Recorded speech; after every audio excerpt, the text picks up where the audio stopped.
Highways are supposed to connect us. Long stretches of asphalt cutting through forests, mountains, and endless plains. But when the sun goes down and you're the only car driving under the flickering glow of distant streetlights, those same highways can feel like traps.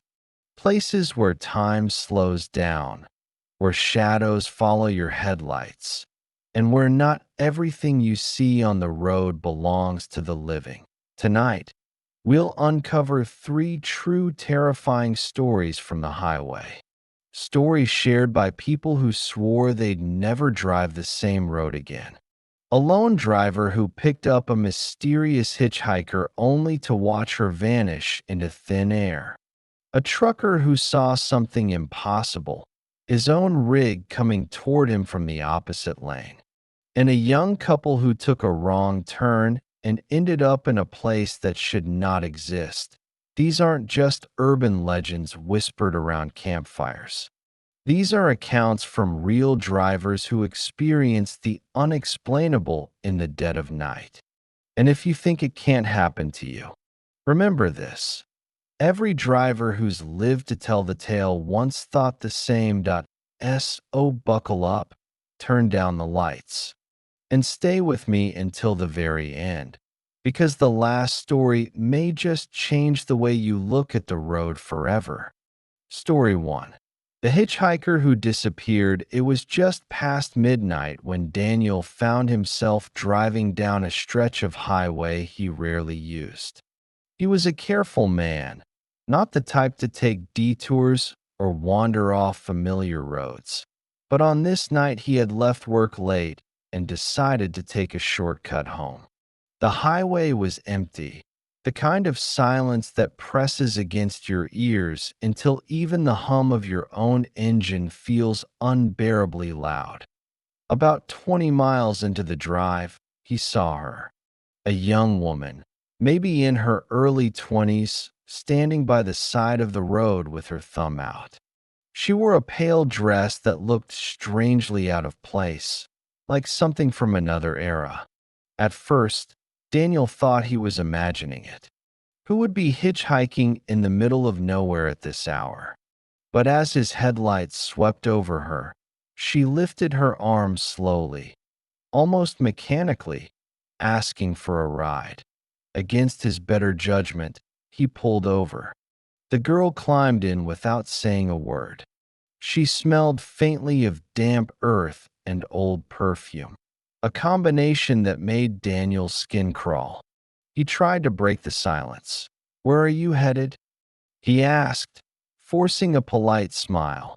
She turned to him with wide, unblinking eyes. "Just a few miles down the road," she whispered.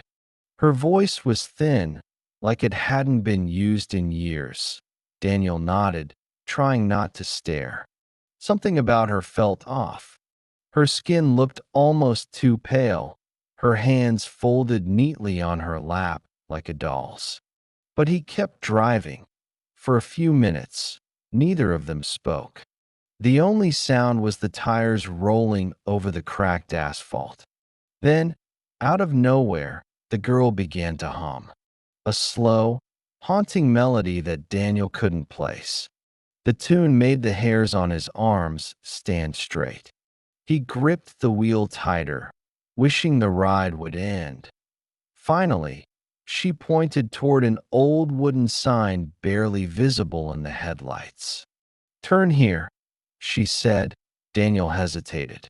The road she was pointing to looked more like a dirt path, one he had never noticed before despite driving through the area a handful of times. Still, he obeyed, turning onto the narrow lane. Trees loomed over them, branches scraping against the roof of the car. The air grew colder, his breath starting to fog inside the cab. And then it happened. The humming stopped. The seat beside him was empty. Daniel's heart nearly stopped. He slammed the brakes, and the car skidded to a halt in the middle of the dirt road. His passenger was gone. The door hadn't opened. There was no sound, no movement. She had simply vanished. Panicking, he jumped out, flashlight in hand, scanning the woods around him. "Hello," he shouted, his voice cracking. There was no answer, only the rustle of leaves and the creak of distant branches swaying in the wind. And then he saw it. A small, weathered gravestone, half hidden in the brush just a few feet from the road. He stepped closer, the beam of his flashlight trembling as he read the name carved into the stone that it was her. The same face, the same name. The girl had died in a car accident on this very road nearly 40 years ago. Daniel stumbled back, his mind spinning.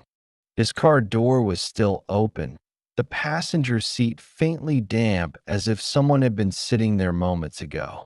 The scent of old perfume lingered in the air that he drove off without looking back, heart racing, every nerve screaming at him to leave that place behind. But the worst part came later, when he told the story to a co-worker the next morning. Instead of laughing it off, the man's face went pale. "You saw her too?" The co-worker whispered. Turns out, Daniel wasn't the only driver to pick her up. Others had spoken of the same pale hitchhiker, always asking for a ride, always humming that same eerie tune, before vanishing into the night and leading the unlucky driver straight to her grave. Daniel never took that highway again. Story 2. The trucker and his double-most truck drivers will tell you that long-haul routes play tricks on your mind. The endless blacktop, the steady drone of the engine, the hypnotic white lines rushing under your wheels. It all blurs together until you're not sure if you're awake or dreaming. But one driver, a man named Richard, swears that what he saw one night on Highway 41 wasn't a dream.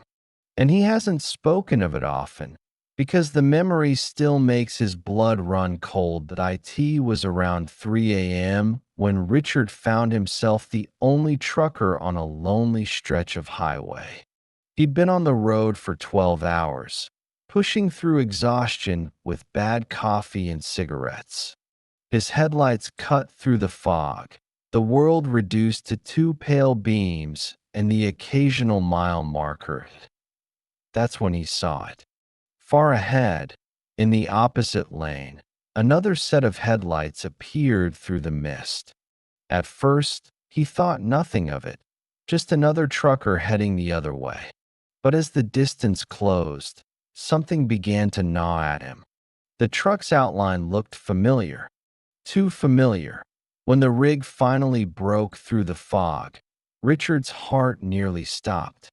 It was his truck. The same model, the same company logo, the same paint scratches along the trailer. And behind the wheel, someone who looked exactly like him. Richard's grip tightened on the wheel, sweat beading across his forehead despite the chill. For a moment, he thought he was hallucinating from fatigue. But as the other truck passed, he caught a clear glimpse of the driver. Same cap, same jacket, same tired eyes staring straight ahead. It was like looking into a mirror. The doppelganger didn't acknowledge him, didn't glance his way. It simply rumbled past and disappeared into the fog as though it had never been there. Shaken, Richard pulled into the next rest stop, his hands trembling as he cut the engine. He splashed water on his face, telling himself he must have imagined it. Maybe another driver just happened to look like him. Maybe his exhausted brain had filled in the blanks. But deep down, he knew what he saw. That's when things got worse. Richard pulled out his logbook to jot down the stop, but the page was already filled. Written in his own handwriting were the words, "Don't take this road again." The letters were jagged, messy, like they'd been scribbled in a hurry. He swore he hadn't written them. He flipped through the book. Every previous page was normal, Neat, the way he always logged his routes. But that one message stood out, as if someone or something had left it there as a warning. Heart pounding, Richard slammed the book shut and threw it on the passenger seat. He tried to shake off the fear, but when he checked his mirrors, his stomach lurched. There it was again. A truck following him in the distance. And it looked exactly like his. He floored the accelerator, speeding down the highway until his knuckles turned white. The phantom truck never closed the gap, but it never fell behind either. It stayed just far enough back that he could see the glow of its headlights, chasing him through the fog like a shadow he couldn't escape. Hours later, when dawn finally broke, the other truck was gone.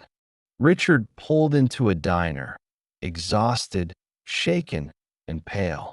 He told a fellow trucker what he'd seen. The man just stared at him for a long moment before nodding. "You saw your double," the trucker muttered. "Old legend says if you see yourself on the road, it's a bad omen. Means death is following you." Richard never took Highway 41 again. He still drives, but he avoids lonely roads, especially at night. And he never opens that logbook anymore. Because sometimes, when he does, he swears he can still see faint writing on the page, handwriting identical to his, warning him not to look into the fog. Story 3. The town that shouldn't exist. Mark and Olivia were the kind of couple who loved road trips. They weren't thrill seekers, not exactly, but they enjoyed the idea of driving late at night, windows down, music low, the empty highway stretching endlessly before them. That freedom made them feel alive. One summer evening, after visiting friends, they decided to take a scenic route home. The GPS guided them onto an unfamiliar stretch of highway, narrow and winding, but the digital map promised it would cut 30 minutes off the drive. As the sun dipped below the horizon, the road grew darker, the trees closing in like tall walls of shadow. Around midnight, the GPS suddenly froze. The map stopped updating, the little arrow representing their car no longer moving. Olivia tapped the screen, but nothing worked. The device simply displayed a single word in the corner: recalculating. Mark cursed under his breath. The signal had probably dropped. No big deal. They'd just keep going until the highway reconnected with a main road. But the further they drove, the stranger things became. The gas station they passed was boarded up, though the neon open sign flickered weakly in the window. Houses sat back from the road, their porches sagging, their windows black as if no one had lived in them for years. Yet, in the distance, they swore they saw lights, street lamps, glowing faintly like the promise of a town. Relieved, they drove toward it. Sure enough, a sign appeared at the roadside. "Welcome to Ashwood. Population 1,243. The number struck Olivia as odd. The 3 looked freshly painted, brighter than the rest of the sign. The town seemed alive at first glance. Street lamps glowed, storefronts lined the main road, and a diner's neon sign buzzed faintly. But something was off. The streets were empty. Not a single car. Not a single pedestrian. They pulled into the diner parking lot. The building looked clean, maintained even, but the windows were so dark they couldn't see inside. Still, Olivia insisted they try to find someone, anyone who could give them directions. The bell above the diner door jingled as they stepped inside, and the world smelled of dust. Every booth was empty. Plates of food sat on the tables, untouched. their contents gray and moldy as if they'd been sitting there for weeks. Coffee cups still steamed faintly, though when Mark reached for one, it was ice cold. Then the jukebox in the corner came to life. A single song began to play, a scratchy old tune from the 1950s. Olivia grabbed Mark's arm. "We need to leave," she whispered. They bolted back to their car, slamming the doors shut. Mark turned the key. The engine roared to life instantly. He floored it, driving down the empty main street, past the flickering signs, past the houses with their dark windows that now seemed to be watching them. That's when Olivia gasped. "Mark, the population sign." He glanced in the rearview mirror. The population number on the welcome sign was changing. The 3 flipped to a 4. Their stomachs dropped. The town had counted them. Mark didn't slow down, didn't breathe until the road spat them back onto a familiar highway. The GPS came back to life with a cheerful chime, as if nothing had happened. The next day, shaken but curious, they tried to find Ashwood on the map. It wasn't there. No record of the town, no highway marker, no population sign. It simply didn't exist. This day, Mark and Olivia swear they never hallucinated. They both remember the smell in the diner, the eerie jukebox song, the sign changing as they left.